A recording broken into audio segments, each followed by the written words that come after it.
Welcome back my friend to my YouTube channel Adhiraj study. Guys, हम लोग electricity chapter का study कर रहे थे और पिछले सेशन में हम लोगों ने इलेक्ट्रिक चार्ज और number of electron in 1 coulomb of charge सीखा था। आज हम सीखने वाले हैं पोटेंशियल डिफरेंस, ओम्स लॉ और रिजल्टेंट रेजिस्टेंस के लिए फार्मूला स्टेबलाइज करेंगे हम लोग सीरीज और पैरेलल कॉम्बिनेशन के लिए। ठीक है, तो आप हमारे साथ बने रहिए। आइए स्टार्ट करते हैं अपना पहला आज का topic, potential difference.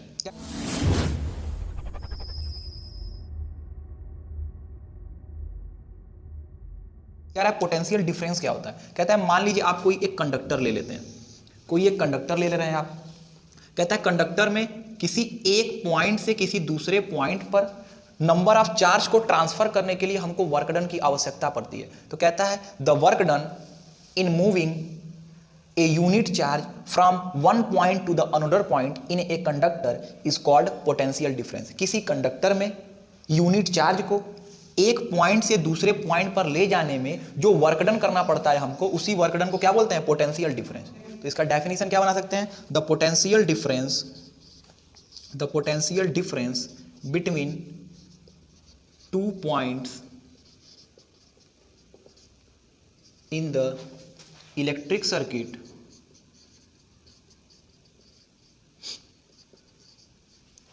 is the work done in moving a unit charge from one point to the other। कह रहा है किसी भी यूनिट चार्ज को इलेक्ट्रिक सर्किट में एक पॉइंट से दूसरे पॉइंट तक ले जाने में जो वर्क डन हमको करना पड़ता है उसी को क्या बोलते हैं, पोटेंशियल डिफरेंस। तो इसका फॉर्मूला क्या हो जाएगा, पोटेंशियल डिफरेंस को कैपिटल V से डिनोट करते हैं। Potential difference capital V is equal to work done upon quantity of charge move. कितने क्वांटिटी में चार्ज मूव कर रखा है ये हो जाएगा। नोटेशन में देखें तो V is equal to W/Q।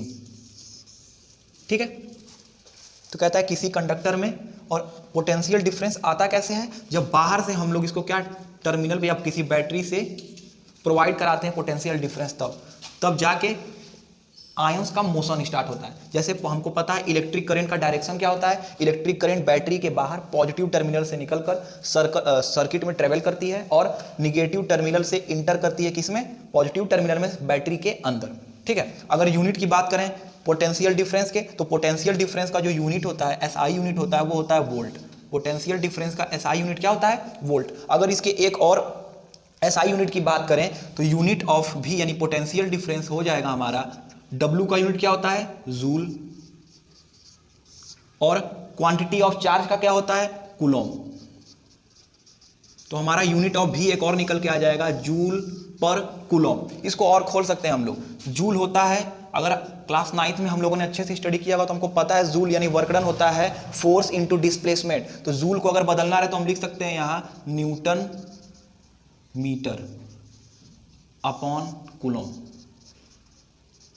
अगर हम लोग को इंटरलिंक करने आते हैं फॉर्मूले तो हम बहुत प्रकार के V के ऐसा यूनिट निकाल सकते हैं। अभी तो हमारे सामने पहला है वोल्ट, सेकंड है जूल बाई कूलम, थर्ड है न्यूटन मीटर बाई कूलम। आप न्यूटन को भी फिर ब्रेक करके और ज्यादा इसके यूनिट्स को निकाल सकते हैं। ठीक है, अब इसमें एक चीज और बच जाता है, कहता है 1 वोल्ट की डेफिनेशन दीजिए। तो कहता है 1 वोल्ट की डेफिनेशन क्या हो सकती है, कहता है 1 कूलाम चार्ज को किसी इलेक्ट्रिक सर्किट में एक पॉइंट से दूसरे पॉइंट तक ले जाने में अगर 1 जूल का वर्क करना पड़ रहा है तो पोटेंशियल डिफरेंस जो हमको मिलेगा वो 1 वोल्ट का होगा। ठीक है, कहता है अगर किसी, कहता है कि if 1 joule of work is done from moving A unit charge या 1 coulomb of charge from one point to the other point in an electric circuit, then there will be a potential difference of 1 volt। Clear है, तो next हमारा topic है Ohm's law. आइए उस पे चलते हैं।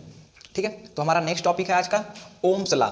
ओम्स लॉ को डिफाइन करने से पहले हमको एक चीज पे ध्यान देना होगा। ओम्स ने जो अपना नियम दिया है सर्किट के लिए, इलेक्ट्रिक सर्किट के लिए, वो कांस्टेंट टेम्परेचर पर दिया है। उसने बताया है कि टेम्परेचर लैग करना नहीं चाहिए, ना ही बढ़ना चाहिए और ना ही घटना चाहिए। फ्लक्चुएशन टेम्परेचर में अगर होगा तो ओम का नियम वहां फॉलो नहीं करेगा। इसीलिए कम वोल्ट के लिए और मिनिमम करेंट के लिए ही ओम का नियम क्या कहे, स्टेबलाइज्ड है।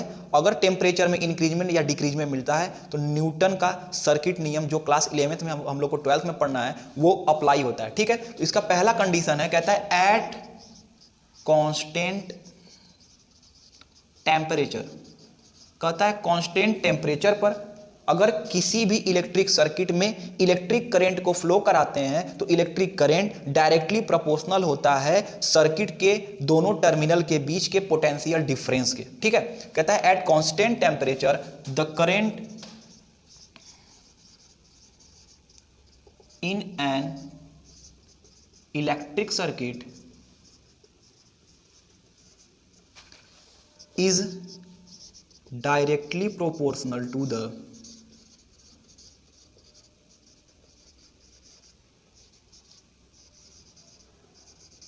applied voltage between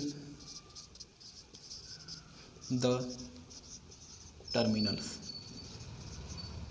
कहता है अगर टेम्परेचर कांस्टेंट है तो इलेक्ट्रिक सर्किट में हम जितना फ्लो करंट कराते हैं वो करंट डायरेक्टली प्रोपोर्शनल होता है सर्किट पर लगाए गए वोल्टेज के या पोटेंशियल डिफरेंस के। अगर इसको नोटेशन के रूप में लिखना है तो हम लिख सकते हैं V is directly proportional to I। कहता है इस प्रोपोर्शनैलिटी को इक्वालिटी में बदलने के लिए हमको एक कांस्टेंट को इंट्रोड्यूस करना होता है जिस कांस्टेंट को हम बोलते हैं रेजिस्टेंस। यहाँ हमने जो जिस कांस्टेंट को इंट्रोड्यूस करवाया है वो है कैपिटल R, जिसको बोलते हैं रेजिस्टेंस। क्या बोलते हैं इसको? रेजिस्टेंस। रेजिस्टेंस का मतलब समझिए, जैसे अभी तो पता है, हिंदी अगर बताना रहेगा तो अभी बोलेंगे प्रतिरोध है। कहता है रेजिस्टेंस किसी भी मटेरियल की वह प्रॉपर्टी है जो यह बताता है कि उससे कितनी मात्रा में इलेक्ट्रिक करंट फ्लो करेगी कि नहीं करेगी। अगर कोई एक ऐसा मटेरियल है जिसका प्रतिरोध, जिसका रेजिस्टेंस कम है, यानी उसमें करंट को फ्लो कराने की पॉसिबिलिटी अच्छी है। लेकिन अगर कोई मटेरियल है जिसका रेजिस्टेंस ज़्यादा है तो उसका प्रतिरोध ज़्यादा है, यानी उसमें इलेक्ट्रिक करंट को फ्लो कराने की पॉसिबिलिटी मिनिमम है। इसी आधार पर हम कंडक्टर, इंसुलेटर, सेमीकंडक्टर को फिर से डिफाइन कर सकते हैं। क्लियर हो रहा है ना रेजिस्टेंस का मतलब क्या होता है?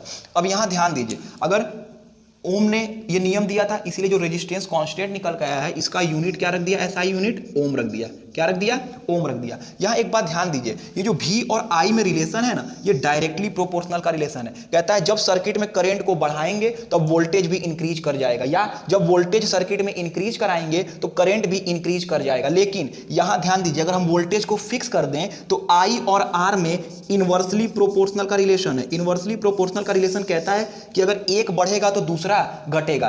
कहता है अगर सर्किट में करंट बढ़ाएंगे तो सर्किट में रेजिस्टेंस घटेगा, लेकिन जब सर्किट में रेजिस्टेंस बढ़ाएंगे तब क्या होगा? करंट घटेगा। यही बताता है इनवर्सली प्रोपोर्शनल रिलेशन और ये डायरेक्टली प्रोपोर्शनल रिलेशन। इसको याद रखेंगे, आगे जब हम लोग न्यूमेरिकल सॉल्व करेंगे तो उसमें बहुत ज्यादा काम देता है। ठीक है, तो अब हम सीखने वाले हैं कि इलेक्ट्रिक सर्किट में एक से ज्यादा रेजिस्टेंस को सीरीज कॉम्बिनेशन और पैरेलल कॉम्बिनेशन में लगाने पर रिजल्टेंट रेजिस्टेंस वो इलेक्ट्रिक सर्किट क्या हमको प्रोवाइड कराएगा। ठीक है, तो बात करते हैं आगे। ठीक है, तो अभी तक रेजिस्टेंस हमने समझा। अगर इसका डेफिनेशन बनाना है रेजिस्टेंस का तो हम कह सकते हैं द किसी भी पदार्थ का वह गुण जो क्या करता है? इलेक्ट्रिक करंट के फ्लो को रोकता है। तो कहता है द प्रॉपर्टी टू स्टॉप या to oppose the flow of electric current of any material is called east resistivity या ईस्ट रेजिस्टेंस। ठीक है, resistance is that which opposes the flow of electric current।